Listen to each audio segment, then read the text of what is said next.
I will quote a word of scripture from Ecclesiastes 8 and 11.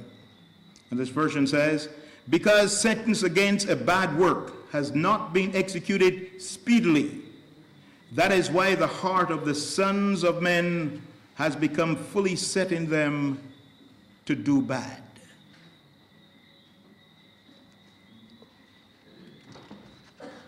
That scripture verse points to the human tendency to think that one can get away with anything when the authorities are not watching. Now, this is true of people speeding, cheating on exams, embezzling public funds, or in some cases, money laundering, breaking and entering homes, and snatching gold or worse. We could go on and list a number of things that people do, and they do this under the cover of the guise that they're not being noticed, they're not seen. And no one who has ever been to prison ever thought that he would have been caught. Spoke to a prisoner who said, generally, fellas are not caught on the first instance. It is after they have repeated this that they're caught. It is an unfortunate fellow who would go and steal something and right away the police go and grab it. No, it is something that they do. When enforcement is lax, though, the fear of getting caught is absent.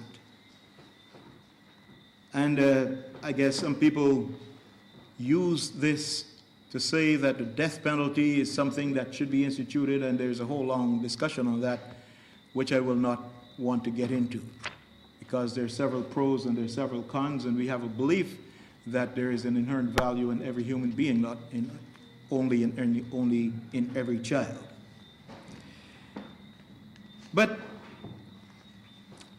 when we look at what is happening, the ease with which the criminal gets away unpunished, this is an observation made by a magazine called Arguments and Facts.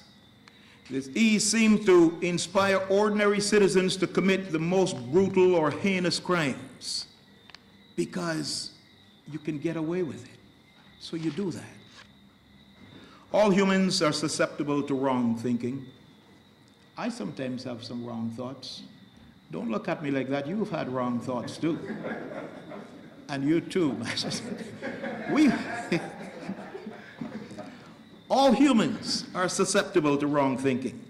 Every day, people are bombarded with countless suggestions and temptations to do wrong. You work in a bank, hey, if you take off a cent from this account, nobody's going to know that.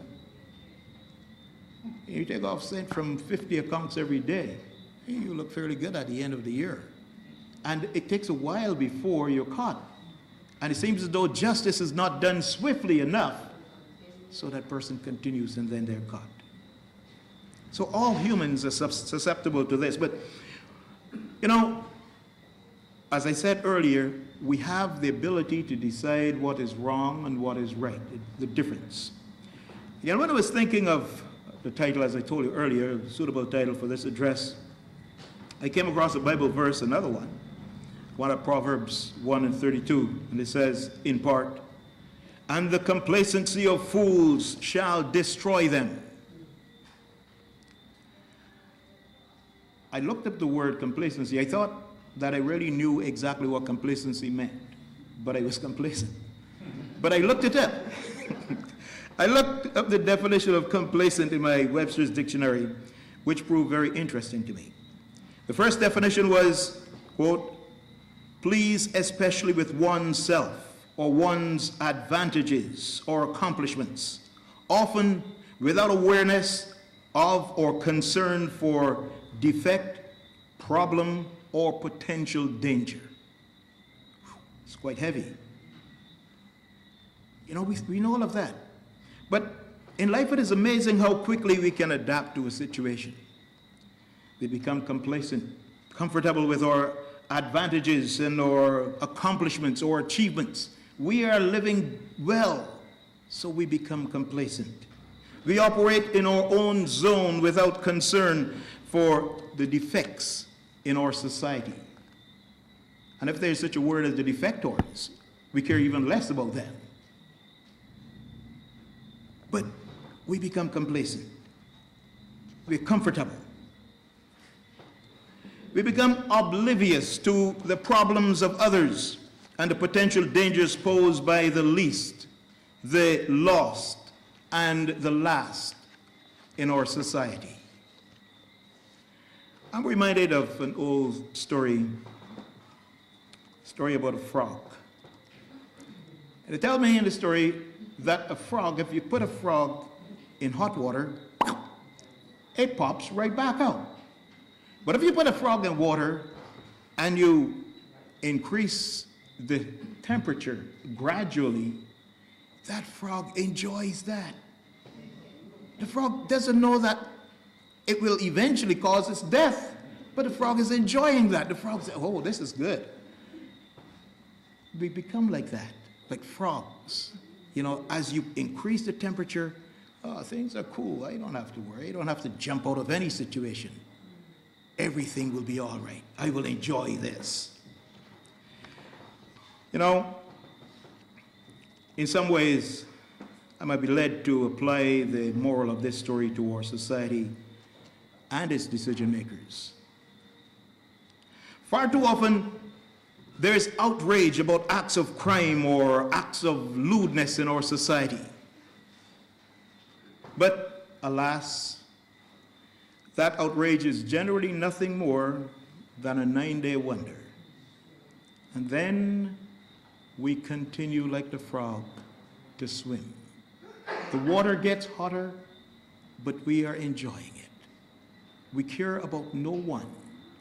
We're oblivious to the problems of everyone, and we continue to swim.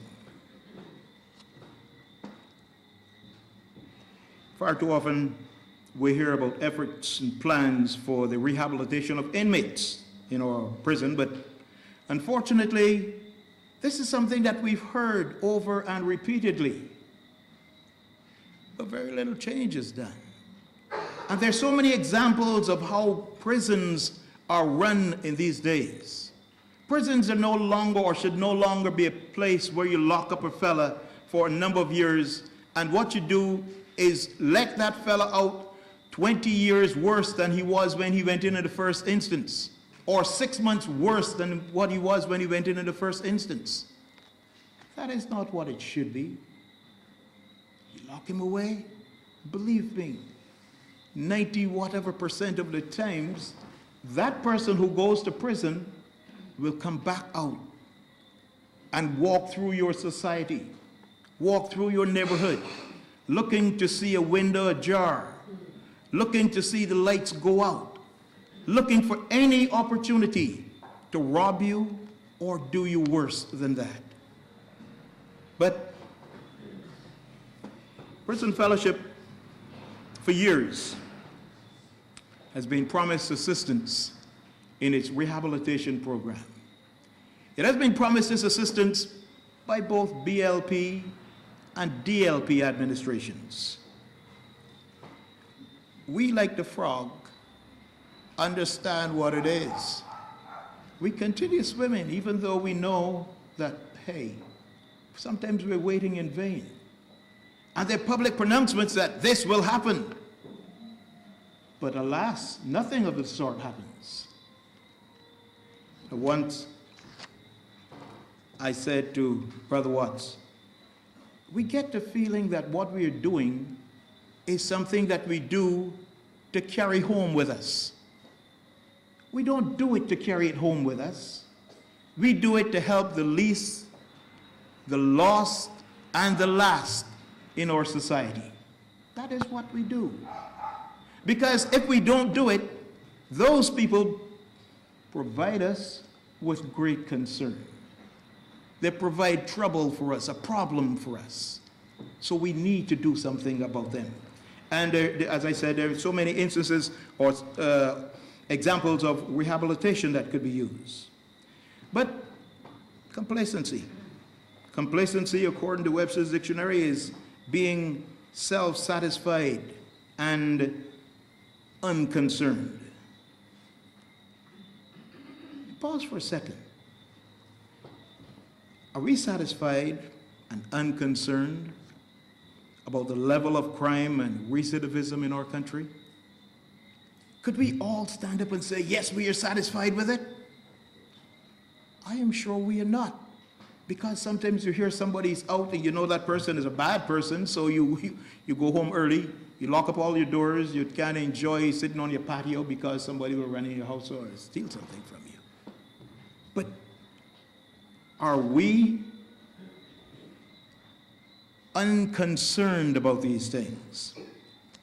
Last year when I spoke at the launch of our 20th Angel Tree program, I addressed the matter of rehabilitation. I emphasized that when a loved one is sentenced to prison, the emotional turmoil is difficult for everyone to handle. Perhaps the heaviest burden is felt by those who are unintentional victims of crime. I'm talking about the children of the incarcerated. The poor child didn't do anything. It's the father or the mother. But that child must bear that burden for all, and in our society, for the rest of his life. Your father went to prison, or he father is a prisoner. Your mother went to prison too. I was trying to get the figures from prison here about how many fathers have sons in Dodge prison. I've had some figures earlier, but I wanted to get new figures, but they were not forthcoming. But I will seek them some other time. Last year I emphasized that this is something we need to look into. You know, sadly, research has revealed that it is more likely for children of the incarcerated to end up in prison, thus placing further burden on government and civil society. Last year, you also made the observation that it is time for a rehabilitation revolution in this country. Tonight, I want to repeat that observation. We have to start thinking of rehabilitation, not just imprisonment, not just punishment. Prison Fellowship, Barbados, beyond crime and punishment. That is not the be-all and end-all of a person going into prison. It should be a correctional place. It should be a place where they go to be rehabilitated. In Brazil, in the APAC prison system, they call recuperandos. In other words, when they're sent to prison to recuperate from the bad thing they have done. So that when they leave prison, you're no longer a recuperando. You have been recuperated. You are a different person. And in that prison, the APAC system, the recidivism rate is about 2%. In the other prison system, 70 or 80% recidivism rate. So the facts are there to tell us that it works. So when we have the attitude still that we put a person in prison, we lock them up and throw away the key, that is still the mentality of some who are in charge of our penal systems. And some of us in society still have that mentality. You lock them up and throw away the key. You throw away the key, but our system says you can't keep them in there forever. You have to let them out sometime. So they will come back out. And as I said, 20 years worse, 10 years worse, 5 years worse, 2 years worse. I had an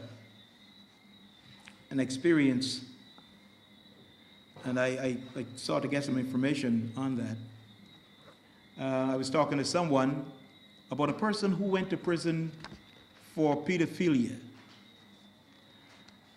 And I inquired about whether there was a program to treat people with sexual problems. I was told no, there is no program, but we would like to get one. So a person goes around interfering with little girls and little boys. They go to prison. When they come out, they have a degree in how to do it.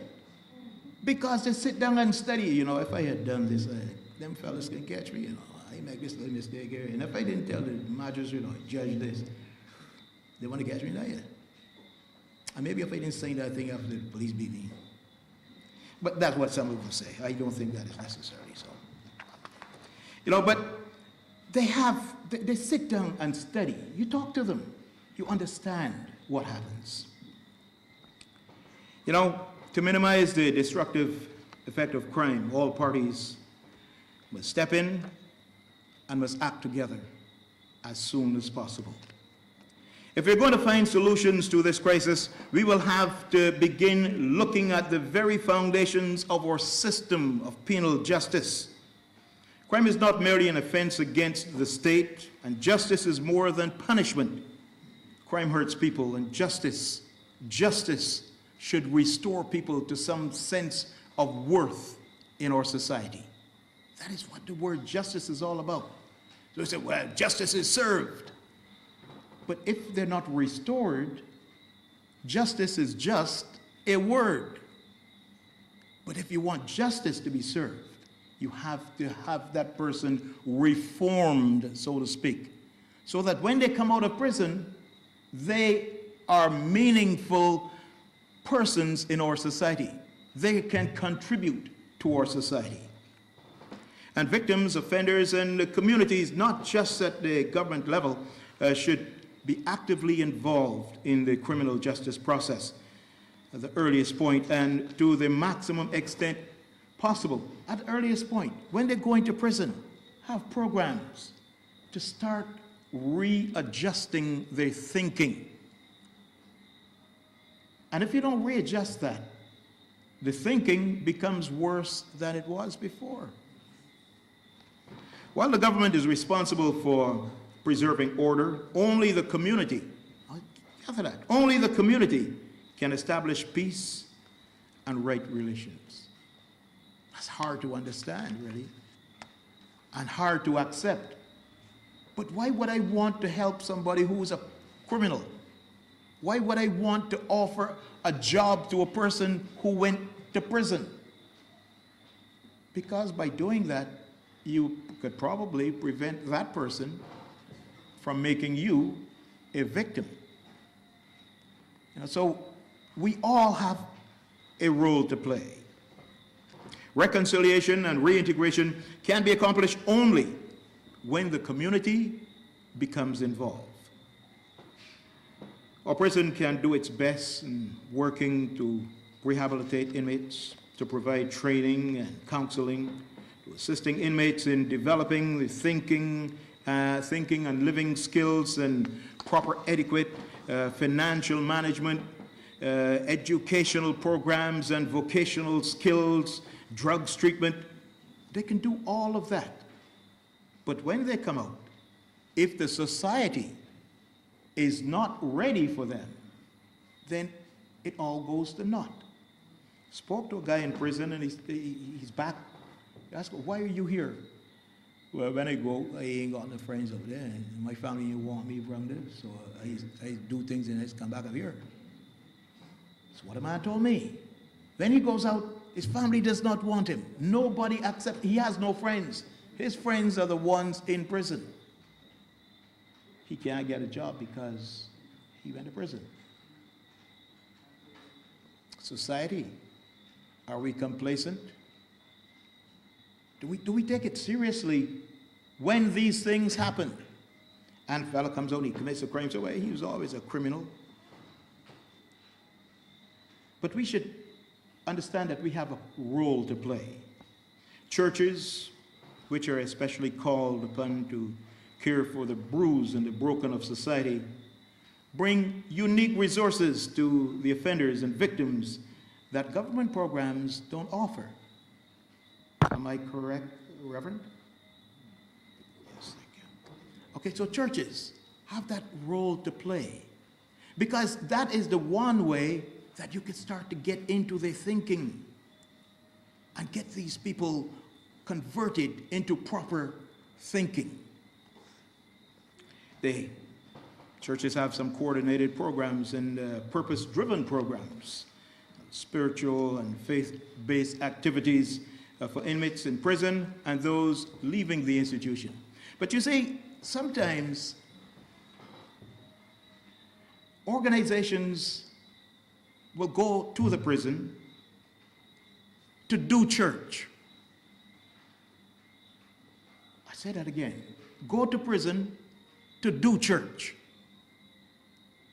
To try and see if they could get some members for their church when that person leaves. Or try to get a badge of honor. I went to the prison and I spoke to this fella and he gets saved. But when that person leaves the prison, that person comes to your church, sometimes you don't want them in your church. Your church members will say, well, he's a prison, Hey, I see a new fella, he's a prison, he just got in prison last week. You gotta watch He sits next to somebody and the lady probably takes a purse and puts it so that he can't thief anything from them. We go to prison to do church, not to help, not to reconfigure the minds of those people. But the understanding of the principles contained in the Bible, the way of life, those principles instilled in that person from the very first time they enter prison must have and will have a profound effect on their thinking ability when they leave that place. When they look at the commandments and they understand what the commandments really stand for, they understand that what they had done was not the thing to do. I like to talk about these things. I get a chance to talk. Whenever I get a chance to talk, I usually talk for about 2 or 3 hours. So I'm just warming up. So if you were feeling sleepy, you can stand up and let's start fresh. Okay, now that I've concluded my introduction, let me get into the main body.